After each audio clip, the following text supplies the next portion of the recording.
Hi guys, welcome to another episode of Recovery Talk. This is your host Amalia Lee speaking. Today we are going to talk about body dysmorphia and body dysmorphic disorder. What is the difference between having body insecurities versus having body dysmorphic disorder? Where does that line go and why does it matter? Does it even matter? I want to talk about this because I think there's a lot of confusion and misunderstandings around BDD, body dysmorphic disorder, and I think a lot of terms are being used interchangeably. And look, I'm not here to be the gatekeeper. You use whatever term you feel fits you, but I do think it could be okay to understand a bit what this disorder is and isn't. So first of all, I want to talk a bit about body dysmorphia versus body dysmorphic disorder. You may have heard me several times in this podcast talk about body dysmorphia. And this is where it can get a little bit confusing because body dysmorphia doesn't necessarily always refer to body dysmorphic disorder. In the same way that when someone talks about anxiety or feeling anxious or having anxiety, it doesn't necessarily always refer to having a clinical anxiety disorder. That doesn't mean that someone who doesn't have a diagnosed anxiety disorder can't talk about feeling anxious. And not everyone who experiences body dysmorphia will necessarily have body dysmorphic disorder, in the same way that not everyone who's feeling anxious have a clinical anxiety disorder. But everyone with body dysmorphic disorder will experience body dysmorphia, just not always the other way around. So what is body dysmorphia? So body dysmorphia is a term that describes feeling a sense of body image distortion.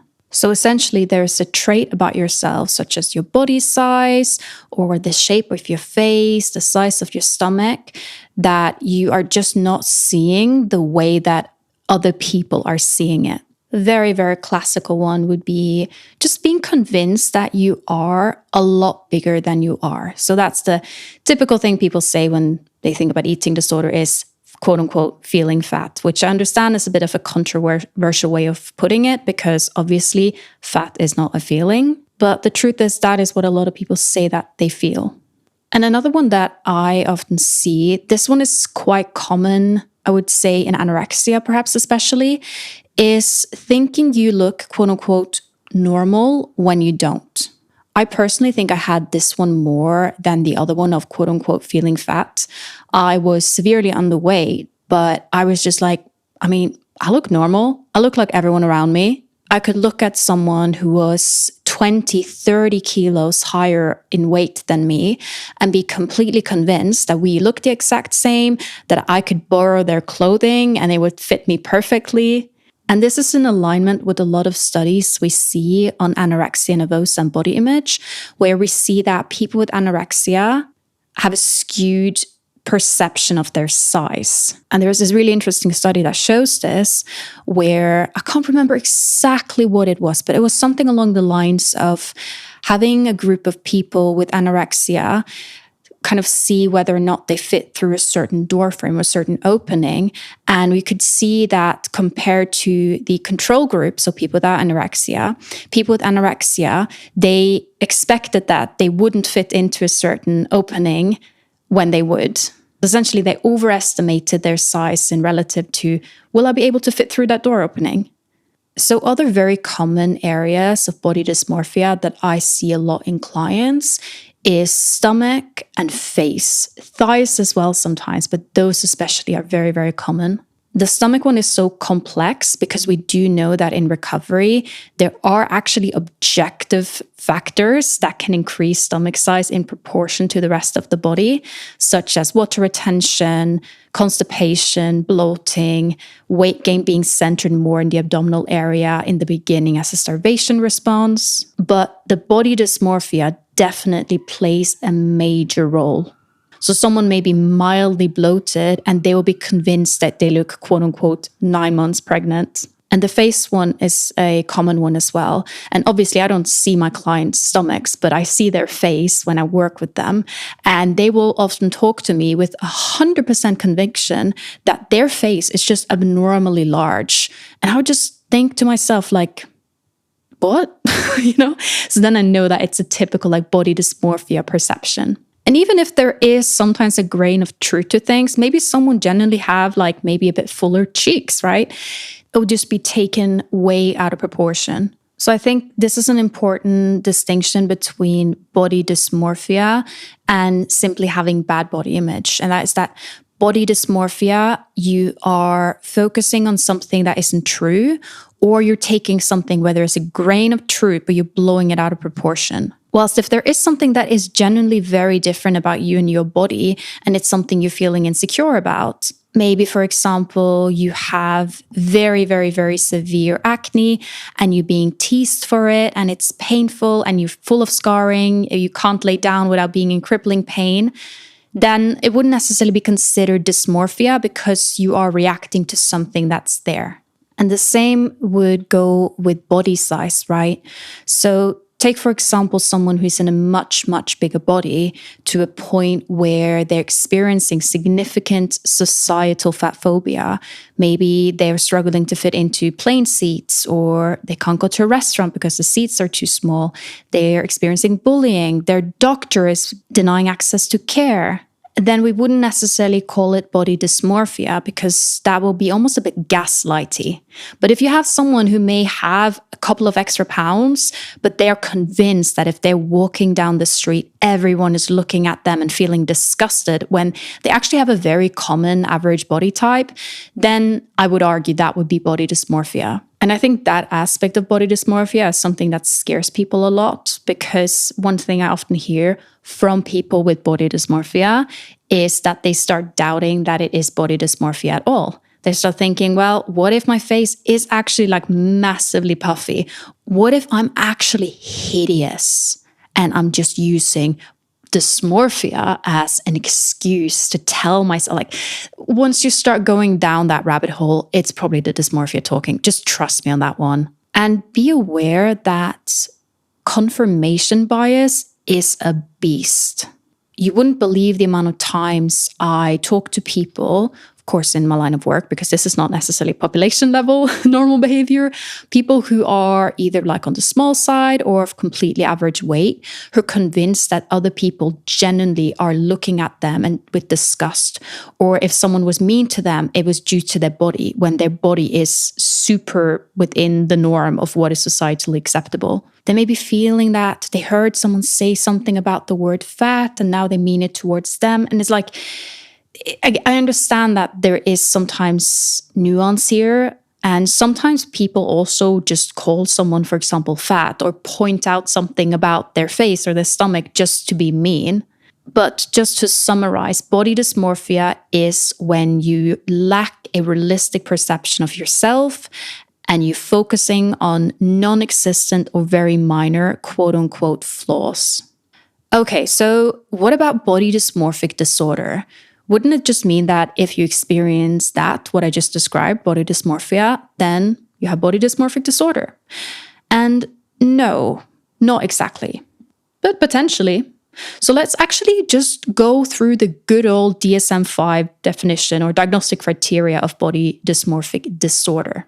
So just a side note, the DSM-5, it is not a Bible.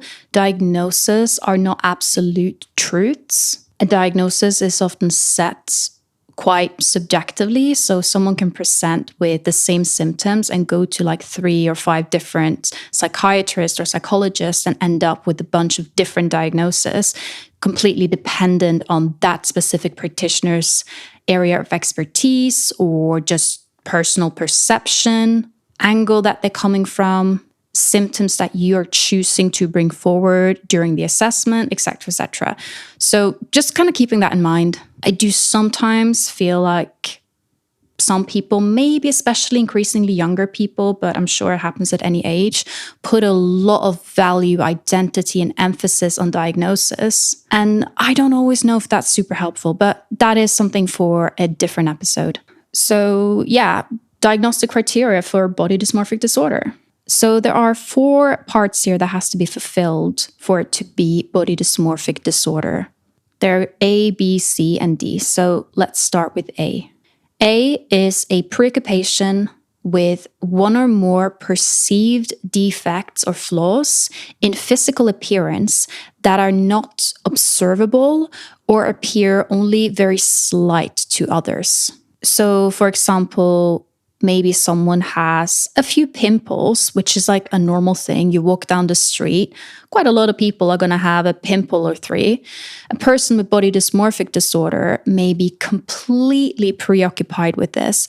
And I'll be honest, I have a little bit of a theory that there is a lot of body dysmorphic disorder in certain skincare communities. Other example could, for example, be height. So someone may be completely preoccupied with the idea that they are too short when they're actually of completely average height, or a tiny bit below average, but not to a point where you would expect it to play such a significant role in their life and take up so much mental real estate. So criterion B is that at some point during the course of the disorder, the individual has performed repetitive behaviors such as mirror checking, excessive grooming, skin picking, reassurance seeking, or mental acts like comparing appearance with others in response to the appearance concerns.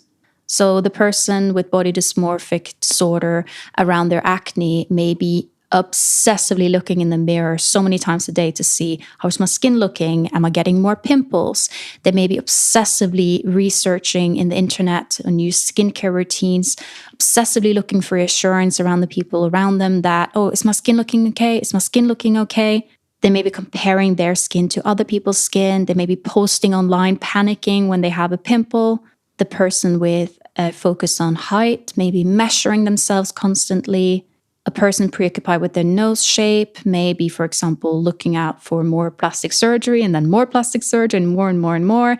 You may have seen a few cases of people where they have done very, very excessive plastic surgery and you're kind of wondering like, are you seeing yourself realistically? It may be with someone who started with a normal nose or like a tiny bit above average size nose, and it just became an obsession. And they got one nose job and then another nose job and another nose job, and they just could never get it to feel right.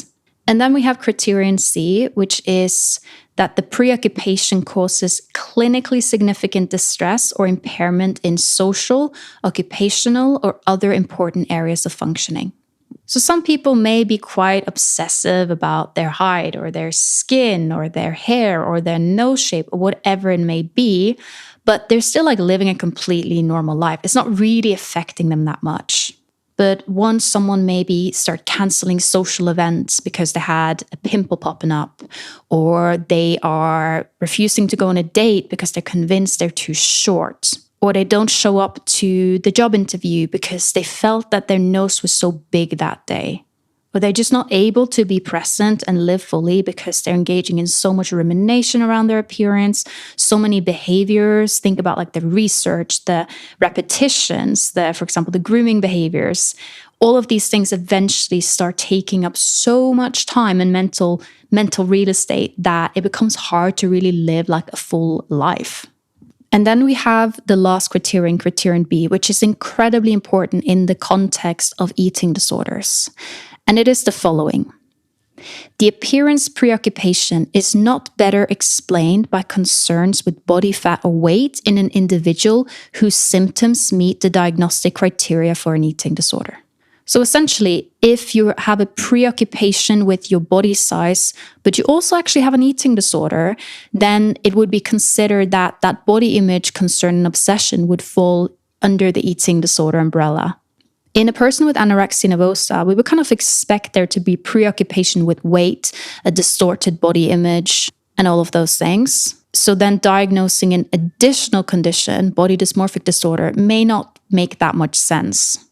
But if someone has an extreme preoccupation with their weight or body shape, but they don't have an eating disorder, then it could be considered body dysmorphic disorder. But a lot of times you would expect someone who has that obsession to be engaging in certain behaviors, which would be considered an eating disorder. But that's not necessarily always the case. Now, we could potentially argue that it may be helpful for someone with an eating disorder, especially if their eating disorder is incredibly body focused, to have a diagnosis of body dysmorphic disorder, just because it may help them in accessing the type of care that is very helpful for body dysmorphic disorder, which is typically along the lines of something like exposure and response prevention therapy, which I think is very helpful for eating disorders in general. And even though I'm not a therapist, I do coaching instead. I actually do use a lot of elements of ERP, or exposure and response prevention therapy, with my own clients. So ERP is essentially, to really simplify it, that you are gradually putting yourself in difficult situations without using safety behaviors and building up your tolerance. So, for example, body checking behaviors, like really targeting body checking behaviors, such as looking at yourself in the mirror obsessively or doing certain rituals to measure your body. Because typically what's going on in both body dysmorphic disorder and in an eating disorder is that there is something you feel very anxious about, and then you have a certain behavior that you feel alleviates that anxiety in the moment. But long term, that behavior, the safety behavior, makes the behavior more ingrained and actually worsens your anxiety long term. And this also goes with obsessive compulsive disorder. It goes with a lot of anxiety disorders as well. And it's why I'm such a big fan of exposure therapy and exposure response prevention therapy. I strongly recommend it for people with OCD, eating disorders, body dysmorphia, and certain anxiety disorders as well, as long as you have a practitioner that actually understands your condition. Because especially eating disorders can be very confusing. So sometimes people may think, well, I just see an OCD therapist. But if that OCD therapist has never heard of an eating disorder, they may not understand what is actually safety behavior. They may be like, how amazing that you're going for a walk when you're feeling stressed, right? That's a great way of stress relief. Not understanding that for you, that may actually be a compulsive behavior. And that for you, the right thing to do may be to be like, hey, maybe I shouldn't do that. Maybe that is actually not going to be helpful for me and my anxiety levels long term.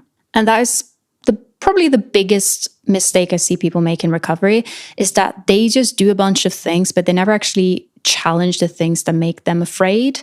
Or if they do, they challenge the things that makes them a tiny bit afraid, but they never increase the difficulty level. So for example, maybe your eating disorder is very oriented around movement, but you also have some fear foods. So then you spend months just focusing on the fear food and then just ignoring the exercise part. And then you're like, why do I still feel like I'm not quite recovered? Or it could be the other way around. Maybe you're really chill about exercise and you're very patting yourself on the back for having done such a good job on that end, but you still have like a 5-page fear food list that you haven't gotten to, right? And I know I said increasing difficulty level, but I would actually say that you're not really increasing the difficulty level in that sense, because the hard things become easier. Rest becomes easier with more rest, for example. And as you challenge a fear food enough, it stops being a fear food. But anyhow, that was a bit of a side note. So I think another important thing to remember about body dysmorphia and body dysmorphic disorder is that it is not just about not liking the way you look. It is believing, often with very intense conviction, that there is a part of you that is wrong, like the part of you that is deformed, that it is monstrous, that it is broken, that other people are looking at you and judging you. And it also isn't necessarily an indicator of your actual values.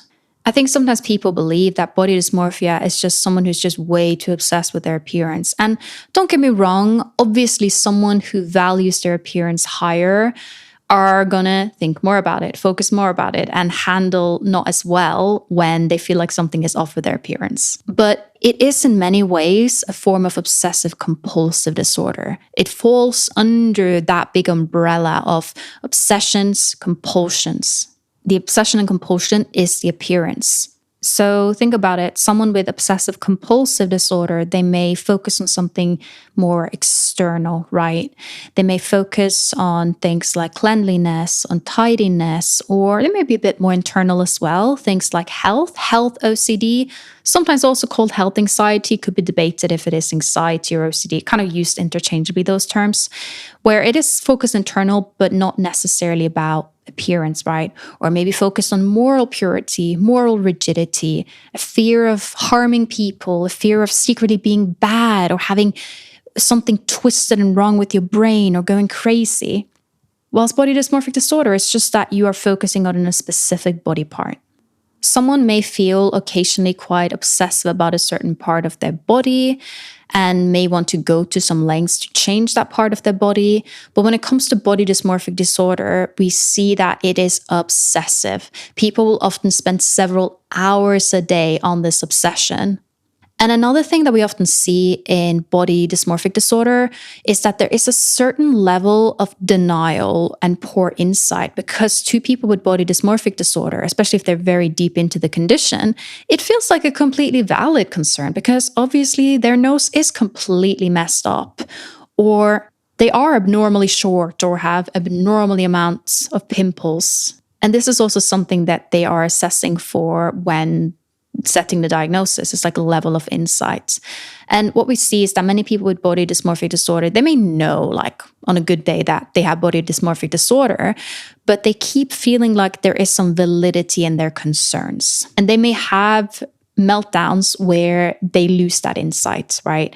They may have episodes where they suddenly are like, no, it's not body dysmorphic disorder. I'm actually hideous or wrong or faulty or like a monster. And this is similar to a lot of OCD as well, where we see someone, for example, with health OCD, they may on a good day be able to be like, yeah, I have health OCD. It's ruining my life. It is really distressing. But then they go into an anxiety loop and a research loop. And they're like, no, I don't have this. I'm doing this to protect myself. I do have this deadly cancer and I'm going to be gone tomorrow. And then they start panicking. And then later down the line, a few days later, they may realize, okay, yeah, that was a little OCD meltdown. And we see the same thing with eating disorders. And this we also can see with eating disorders, where insight varies, where someone may bounce from being like, this eating disorder is controlling my life, and then suddenly be like, I don't even have a problem. I'm just making up excuses. I'm actually doing a completely normal, rational thing. Another little fun fact about body dysmorphic disorder, and this strengthens my little theory that is very prevalent in some skincare communities, is that there is a higher prevalence of body dysmorphic disorder in dermatology patients than in cosmetic surgery patients. Because we always hear about body dysmorphic disorder in the terms of cosmetic surgery, right? And this is something that, for very good reasons, cosmetic surgeons are screening for. But I do wonder if dermatologists are screening for it in the same way. I don't really think so, but I'll be very curious to know. If there's any dermatologists listening to this, I would love to hear your insights and experiences. It is also associated with essentially being very unhappy with your cosmetic surgeon. And I think this is probably why cosmetic surgeons are assessing for it beforehand, right? Because if someone is obsessed with their nose, they're constantly finding flaws in their nose, they've had 3 nose jobs already, then you start wondering, is it likely that this person is going to feel happy with their nose after seeing me? And what happens if not? I also want to say that body image, it's a complex one. And unfortunately, in today's society, body image issues are very, very normal. It doesn't necessarily always mean body dysmorphia. It's normal to a point where being really at peace and comfortable with your body, perhaps especially if you are a woman, seems to be almost rare. You seem to almost be the exception to the rule. I think that's so freaking sad. And what I think is even sadder is that a lot of people settle for that. And a lot of people, perhaps unknowingly and unintentionally, contribute to that being the societal norm, depending on what conversations they're participating in, how they're talking about themselves to other people. One thing that I've made a very conscious effort to do is that when someone is body shaming themselves to me, I don't join in on that and say, yeah, I feel you. I feel like they'll try to talk down my own body. First of all, because I don't feel that way. And second of all, because I hate that it has become a societally accepted form of small talk, especially amongst women, to talk about how much you hate your body. Don't get me wrong, I understand that sometimes opening up to a friend about low body image can be helpful, but that is a very different conversation than a group of women almost competing about who can be the meanest about themselves. And I'm not saying this is exclusive to women, but you very rarely hear men bonding over not liking their bodies. And there also is a lot more pressure on women to like their bodies. It's very confusing, right? On one hand, it's almost like expected for women to dislike our bodies, but there also is so much pressure telling us that you have to like your body. Self-love, self-care, buy this product. Think about how, for example, Dove advertises to women versus how they advertises to men. So it's almost like you're doomed to fail. It's like, yeah, you have to hate your body, or you're being arrogant, or you're not part of the socially acceptable norm of how a woman should feel about the body. But also you have to love your body. You have to aspire to that as well. You have to feel beautiful. And I'm a bit like, is feeling beautiful the most important thing for people? Why is that so important for women, but not for men? So just something to be a little bit aware of. And this is one of the many reasons why I'm quite skeptical to a lot of campaigns around body positivity, because I feel like it's just been rebranded to create another form of pressure on women that essentially is messaging that feeling beautiful and being very body focused is the way to go. And we just don't see the same messaging to men. And having a completely realistic perception of your own body also isn't always super easy. So a little bit of body dysmorphia, like a tiny sliver of not knowing exactly what your size is actually quite common. Like, I don't really know how I look like to other people. I know roughly how I look like, of course, but I don't really know how I'm perceived. I don't really know what people think when they look at my body or my face. And I don't really care that much, especially as I become older. It's just been less and less of a priority for me. And that's just such a huge relief. Not to mention social media is messing with our brains. So you may have heard about the term filter dysmorphia, which essentially is people got so used to using filters on like Snapchat or Instagram or TikTok that they started feeling really weird when they didn't see themselves with the filter. And some would even go to plastic surgeons with a picture of themselves using a certain filter and be like, this is what I want to look like. Which is also kind of creepy because it means that a lot of people start looking very alike. And this is probably something you've seen a lot in people who get a lot of plastic surgery, that there is a certain look a lot of people end up having.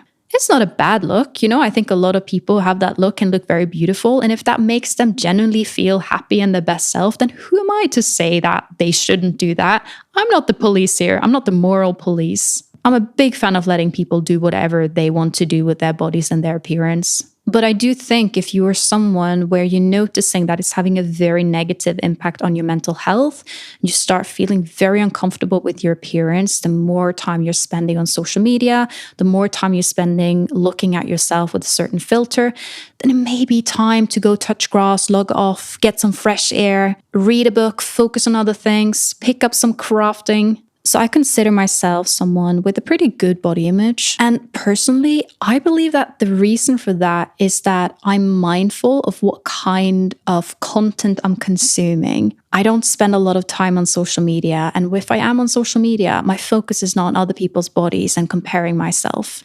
I'm spending time around people who share my values. Which means that even though I can have a lot of love and compassion, for example, for other women who have a lot of body hang-ups, who talk a lot about their appearance or complaining about their weight or skin or whatever it may be, those aren't my preferred friendships when I'm off work.